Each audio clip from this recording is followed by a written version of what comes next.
Hey guys, and welcome to another brand new video. Hope you guys all been enjoying your kind of somewhat pseudo holiday weekend, kind of sort of, but we actually have a really big thing where we actually now have the official emails that have been sent between Jim Ryan and Phil Spencer, and these are like the biggest emails in the entire probable Activision acquisition we've had a chance to see so far. This essentially goes and demands what PlayStation wanted. They're basically like, hey, or PlayStation, if you want this deal to go through with our actual unregulated approval, this is what you need to do. But then part two, with Phil Spencer actually responding and basically kind of having like I don't want to say a heated exchange, it's not really that heated at the end of the day, but it's almost like corporate heated, where it's like to the point, stern, bad, like let my lawyers handle this type of conversation. So I'm gonna go talk about this, talk about the drama, talk about everything else in between, and well, let's go and read these because these are really, really big. I'm sure a lot of you guys have heard about this 10-year Call of Duty exclusivity deal. I'm sure a lot of you guys heard about the actual deals announced with Nvidia, Steam, and Nintendo, and this is basically, like I said, what Jim Ryan, the PlayStation CEO, wanted. So make sure you guys are subscribed with the notifications on. We're gonna be handing on the Twitch stream as well down below if you guys want to follow it, the Twitter as well. Make sure you guys are subscribed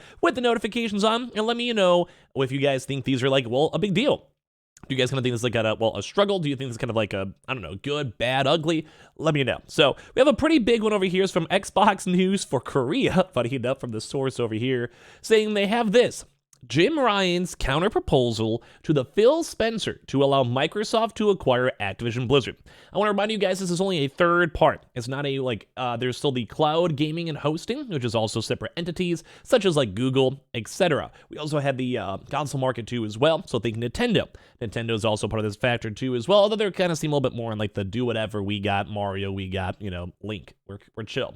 But also a few other factors too, such as mobile gaming, which also had a big factor. So this is not the only end-all be-all, although it is a very big, probably more focal thing, because what do you think of when you think of PlayStation? Xbox. When you think of Xbox? PlayStation, if you're trying to think of competitors. So it makes sense. So basically, this is what kind of the really big higher end was. They wanted to ensure, and this is a big one, all existing and future Activision Blizzard games are still available on PlayStation and have parity with Xbox. So they're basically trying to go and say, hey, every game in the future, every game, I'm not sure how hardcore is trying to go for this, we'll go through the email itself, but pretty much every future game wants to be on PlayStation. That might be a hard one, because if you're a company dropping $70 billion, you still want to have some sort of driving revenue for your own company, not necessarily maintaining the status quo and just buying out Activision, because they probably want to buy Activision to add those games to Game Pass, as I'm sure you guys know. So don't make PlayStation, Activision, Blizzard games more expensive than Xbox. This is a good one. The first one's kind of a weird take. I think at some point there should be exclusivity if they're spending that much money. I don't want it, but it would make sense. Part two, I'm cool with that. They're trying to basically be like, hey, the game costs $70 for Call of Duty on Xbox, $70 on PlayStation, $70 on Nintendo Switch, maybe a little bit cheaper on the Switch because it's a little bit worse for console, whatever it might be. And you want to know what? I'm okay with that. I think that's a good, valid thing that I'd be surprised on if they somehow can't agree on that one. The first one, that's probably an instantaneous veto, without a doubt. The second one, that makes sense. You don't want to have a game be $30 on Xbox, although they might also, depending on the wording / legal issues, can maybe have issues with Game Pass. Because what if they try to go and say, hey, a Game Pass only costs, $15 or $10, depending on the price. Technically 11 now. And, well, they can maybe be somewhat of a legal loophole. We'd have to see. But I would actually kind of agree, every game should be the most similar price no matter what. They want to treat all Activision Blizzard games equally on subscription services. Now, I don't know about that one too, because don't forget Game Pass would be including other games for $15, so it also in theory would maybe have, say, the PlayStation Plus also be included on there for their maybe a $15 plan to, well, bake it for Call of Duty. And now, once again, what would be the major big, point for, well, Xbox? If PlayStation's getting on their own Game Pass deal, which in theory, that's not their big selling point, their big selling point is individual games, yeah. If I was Xbox, I would never allow that. Mainly because of Game Pass existing. If there was a Nintendo Online and a PS Plus and you get a few free games every now and then, yeah, sure. They technically have that with Xbox Gold, but active, that's pretty that's just no one really cares about it at all. But yeah, that's another big no, I would say, is Jim Ryan. Upon completion of the acquisition of Activision, discard all contracts for financial and marketing support that Sony is due to pay. Now, that's a weirder one because they still want to ensure these same line throughs. They want to make sure that the games are the same price. You could have them on streaming services. All the existing games will be coming out. But at the same time, it's kind of weird for them to not have to pay while they're also still expecting a very good similar quality between all these things. To my mind, it just seems weird. So agreed to start discussions to treat Bethesda games equally on both PlayStation and Xbox. And funny enough, of course, Jim Ryan neglected this offer. Now, this is not a bad thing in my mind. It's like not a hate video on Jim Ryan and or Phil Spencer. I kind of feel like my perspective, will go through the emails, is that Jim Ryan is trying his best just to go and like get a good deal. It's like leveraging. It's going to be like, hey, we want to have 50 years of Call of Duty. You're offering us 10.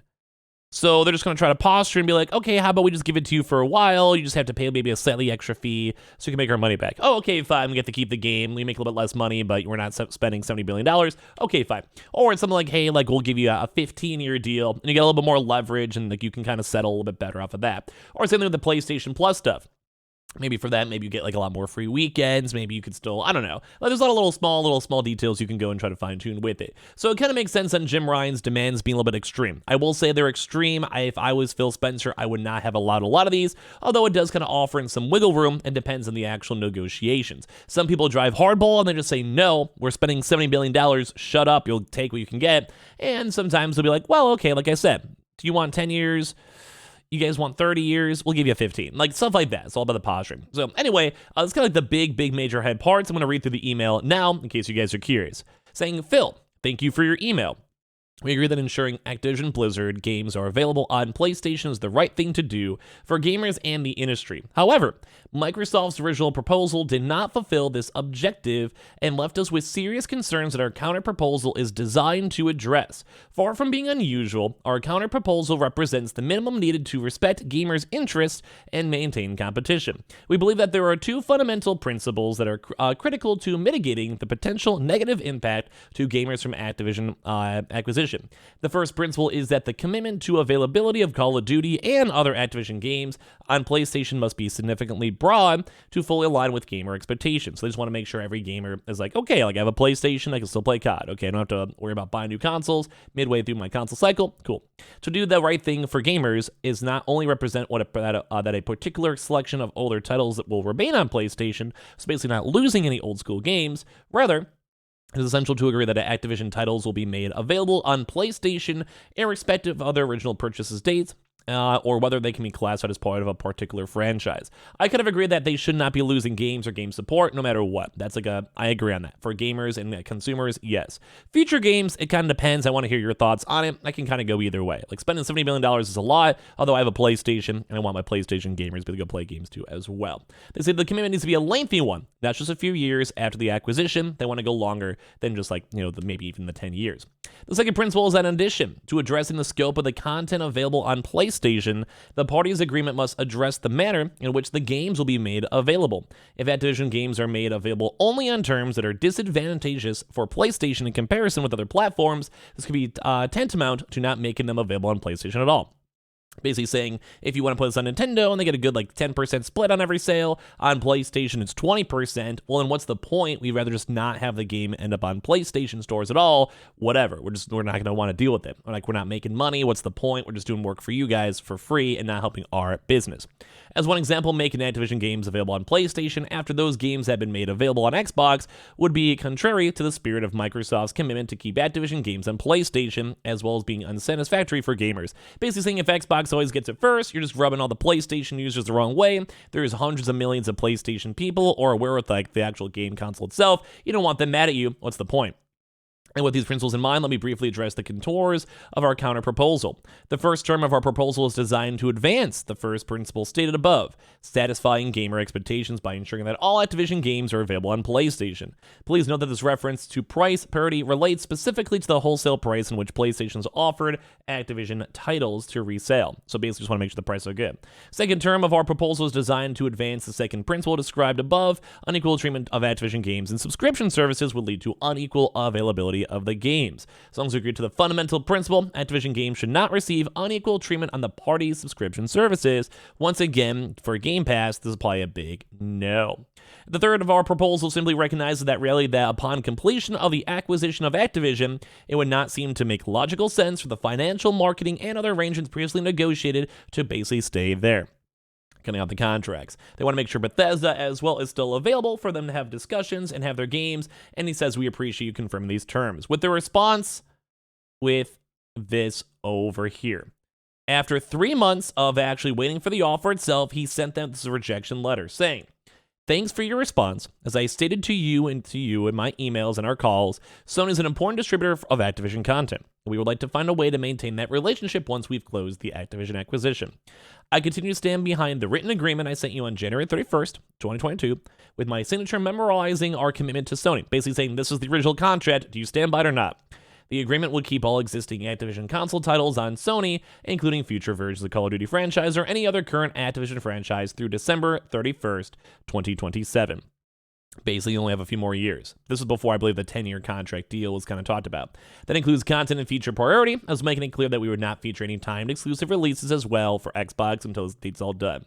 It's hard to align with the principles set out in your email of May 26, 2022 with Sony's leading role in the market. As I said before, we believe that keeping those titles on Sony, as we do with Minecraft, is the right thing for the industry and for gamers. Ooh, this is a drama bomb. I want to hear your thoughts on this one because it's nuts. I kind of feel like it makes sense. They're spending $70 billion, although the big monopoly antitrust issues are still kind of all over the place. We have to go and see. But at the end of the day, these were juicy. Give me your thoughts and comments down below. Swing by the Twitch if you guys are bored. We have the Twitter as well. And of course, subscribe if you guys are new. We'll have a lot more videos all throughout this upcoming week as well.